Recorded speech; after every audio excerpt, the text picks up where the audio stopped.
بسم اللہ الرحمن الرحیم۔ السلام علیکم۔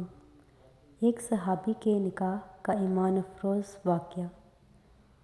حضرت سہل بن سعد رضی اللہ تعالیٰ عنہ بیان کرتے ہیں کہ ایک عورت رسول صلی اللہ علیہ وآلہ وسلم کے پاس آئی اور عرض کرنے لگی کہ حضور، میں نے اپنے آپ کو آپ کے حوالے کر دیا، جو آپ میرے متعلق فیصلہ فرمائیں گے مجھے منظور ہے۔ آپ نے اسے دیکھ کر سر جھکا لیا۔ وہ عورت وہیں بیٹھ گئی۔ ایک صحابی کھڑے ہوئے اور عرض کیا، حضور، اگر آپ کو ضرورت نہیں تو میرا ہی اس سے نکاح کروا دیجیے۔ آپ صلی اللہ علیہ وسلم نے فرمایا، تیرے پاس مہر دینے کے لیے کچھ ہے؟ اس نے کہا، خدا کی قسم حضور، میرے پاس کچھ نہیں ہے۔ آپ صلی اللہ علیہ وسلم نے فرمایا، تو اپنے عزیزوں کے پاس جا کر کچھ لے آؤ۔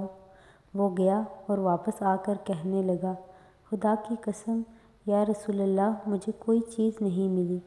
آپ نے فرمایا، جا، اگرچہ لوہے کی ایک انگوٹھی ہی مل جائے وہی لے آ۔ وہ گیا اور پھر لوٹ کر آیا، کہنے لگا، خدا کی قسم لوہے کی ایک انگوٹھی بھی نہیں ہے، البتہ یہ میری لنگی حاضر ہے۔ چادر نہیں تھی، آدھی لنگی اس کو دے دوں گا۔ آپ نے فرمایا، بھلا اس لنگی سے کیا ہو سکتا ہے؟ اگر تو پہنے گا تو عورت پر کچھ نہیں رہے گا، اور اگر عورت لے گی تو تیرے پاس کچھ نہیں رہے گا۔ یہ سن کر وہ مسکین صحابی مایوس ہو کر بیٹھ گیا۔ بہت دیر تک بیٹھا رہا، پھر کچھ دیر کے بعد اٹھا اور چل دیا۔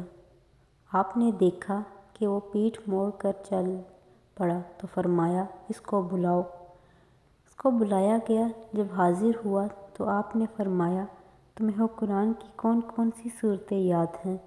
اس نے عرض کیا، حضور صلی اللہ علیہ وآلہ وسلم فلاں بھی اور فلاں بھی۔ اب شروع ہوئے اور صورتوں کے نام ایک ایک کر کے گنوانے لگے۔ آپ صلی اللہ علیہ وآلہ وسلم نے فرمایا، جا، اس قرآن کے بدلے میں نے اس عورت کا نکاح تیرے ساتھ کر دیا، جا کر اس کو قرآن سکھا دینا۔